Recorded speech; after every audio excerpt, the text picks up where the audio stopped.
नमस्कार, मी Kamal kitchen and DIYमध्ये आपलं मनापासून स्वागत आहे. चला तर आज आपण उन्हाळ्यामध्ये पोटाला थंडावा देण्यासाठी, शरीर नैसर्गिकरित्या थंड ठेवण्यासाठी, पचनक्रिया सुधारण्यासाठी, ॲसिडिटी होऊ नये आणि शरीरातील पाण्याची पातळी टिकून राहावी यासाठी आपण हे पाचक असं 1 ग्लास ताक रोज प्यायला हवं. आज आपण बाहेर विकत मिळतो तसा ताकाचा पाचक मसाला आणि मसाला ताक कसं करायचं ते पाहणार आहोत. महिना 2 महिने टिकणारा ताकाचा मसाला करण्यासाठी आपल्याला काय साहित्य लागतं ते आपण बघणार आहोत. साहित्य हे आपल्याला घरातच अवेलेबल असतं, बाहेरून विकत आणायची गरज पडत नाही. जे मसाले घरात अवेलेबल आहे त्यापासूनच आपण हे ताकाचा मसाला बनवणार आहोत. मी गॅसवरती एक कढई ठेवली आहे. त्यामध्ये मी 2 चमचे जिरं, 3 चमचे धने आणि 2 चमचे सोप ही मुळातच थंड असते, पचनासाठी चांगली असते. त्यासाठी आपण सोपीचा सुद्धा ह्या मसाल्यामध्ये आपण वापर करणार आहोत. 7 ते 8 काळी मिरी घालायची आहेत. छान सुवास येईपर्यंत भाजून घ्यायचं आहे. आता हे मंद आचेवरच आपल्याला भाजायचं आहे. गॅसचा फ्लेम लोच ठेवायचा आहे.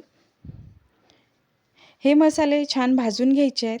हे सर्व मसाले आपल्या शरीराला थंडावा देतात, पचनशक्ती सुधारते, म्हणून उन्हाळ्यात ताकामध्ये हे मसाले खूप फायदेशीर असतात. आता यामध्ये मी एक खडा मसाला घातलेला नाही आहे, तो आता आपल्याला यामध्ये घालायचा आहे. दालचिनीचा अर्धा इंचा आपल्याला दालचिनीचा तुकडा यामध्ये घालायचा आहे. त्याला छान असं तोडून घालायचं आहे. बारीक बारीक तुकडे करून घालायचं आहे, म्हणजे ते मिक्सरला फिरवताना लगेच बारीक होईल आणि मसाला आपला छान असा बारीक तयार होईल. परत एकदा आपल्याला 1-2 मिनटं आणखी हे भाजून घ्यायचं आहे. हलकासा तांबूस रंग येईपर्यंत आपल्याला हे खडे मसाले भाजून घ्यायचे आहेत आणि एका प्लेटमध्ये काढून घ्यायचे आहेत. संपूर्ण आपल्याला हे गार करून घ्यायचे आहेत मिक्सरला फिरवायच्या आधी. छान असा आता तांबूस रंग आलेला आहे. आता हे एका प्लेटमध्ये आपण काढून घ्यायचे आहेत आणि गार करून घ्यायचे आहेत. आता या ताकाच्या मसाल्यामध्ये कढीपत्ता आणि पुदिनासुद्धा आपल्याला घ्यायचा आहे. कढीपत्ता आणि पुदिना हा मी घरातच सुकवून घेतला आहे. आपल्याला याला मंद आचेवरच कुरकुरीत होईपर्यंत भाजून घ्यायचं आहे. इतक्या प्रमाणामध्ये कढीपत्ता आणि पुदिना बरोबर होतो. चवसुद्धा आपल्याला या कढीपत्ता आणि पुदिन्यामुळे ताकाच्या मसाल्याला छान येते. लो फ्लेमवरच आपल्याला हे भाजून घ्यायचं आहे. छान असा हा कढीपत्ता पुदिना भाजला जातो. अगदी कुरकुरीत होईपर्यंत आपण हे भाजून घ्यायचं आहे आणि जे आधीचं साहित्य आपण गार करण्यासाठी काढून घेतलं आहे त्यामध्येच आपल्याला हा सुद्धा काढून घ्यायचे आहेत कढीपत्ता पुदिना. तुम्ही यामध्ये कोथिंबीरसुद्धा घालू शकता. घरातच सुकवून घ्यायची आणि छान थोडीशी भाजून घ्यायची आणि मसाल्यामध्येच आपल्याला बारीक करून घ्यायची आहे मिक्सरला. मी यामध्ये कोथिंबीर घातलेली नाही आहे. आता हे पुदिना आणि कढीपत्ता यामध्ये काढून घ्यायचा आहे.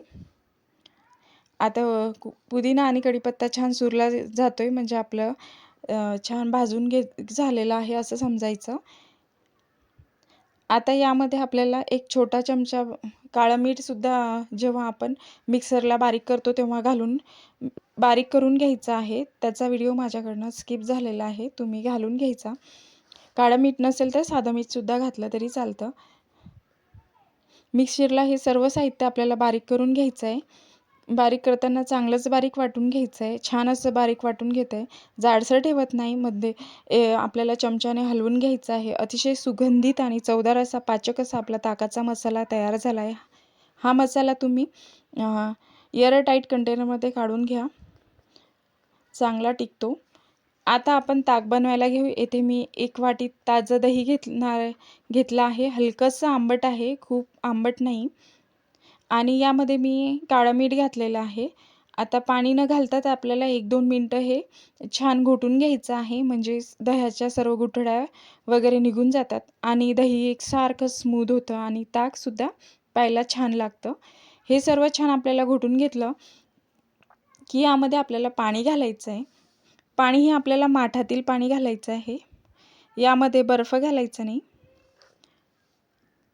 जितपत पाणी तुम्हाला हवं आहे तेवढं यामध्ये पाणी घालून घ्यायचं आणि परत एकदा छान फिरवून घ्यायचं, म्हणजे ते एकसारखं तयार होतं. परत मी एकदा 1 ग्लास यामध्ये पाणी घालून घेतलं आहे आणि परत एकदा फिरवून घेते. आता यामध्ये तुम्हाला ताक किती बनवायचं त्यानुसार तुम्हाला यामध्ये ताकाचा मसाला घालायचा आहे. मी 1 चमचा एवढा ताकाचा मसाला यामध्ये घालते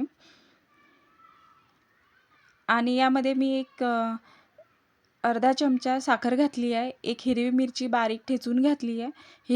मिरचीचं प्रमाण तुम्ही कमी जास्त करू शकता, तुम्हाला कसं तिखट हवं आहे त्यानुसार.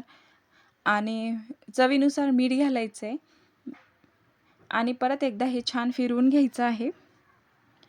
रोज उन्हाळ्यामध्ये 1 ग्लास ताक जरूर प्यायला हवं. ते आपल्या शरीरासाठी खूप फायदेशीर आहे. पचनशक्ती सुधारते, अन्नसुद्धा व्यवस्थित पचलं जातं.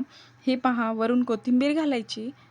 आता यामध्ये बारीक चिरलेली कोथिंबीर घालायची आणि ताक सर्व्ह करण्यासाठी तयार आहे. ताक प्रोबायोटिकचा चांगला स्रोत असल्यामुळे रोगप्रतिकारक शक्ती वाढते, वजन कमी करण्यासुद्धा मदत होते. तुम्हाला आपली ही आजची ताकाच्या मसाल्याची व ताकाची रेसिपी आवडली असेल तर नक्कीच बनवून बघा आणि एक लाईक नक्की करा. जेवण केल्यानंतर 1 ग्लास ताक प्यायलाच हवं. आजची रेसिपी आवडली असेल तर एक लाईक करा, नातेवाईकांना, मित्रमैत्रिणींना शेअर करा. चॅनलवर नवीन असाल तर सबस्क्राईब करायला अजिबात विसरू नका.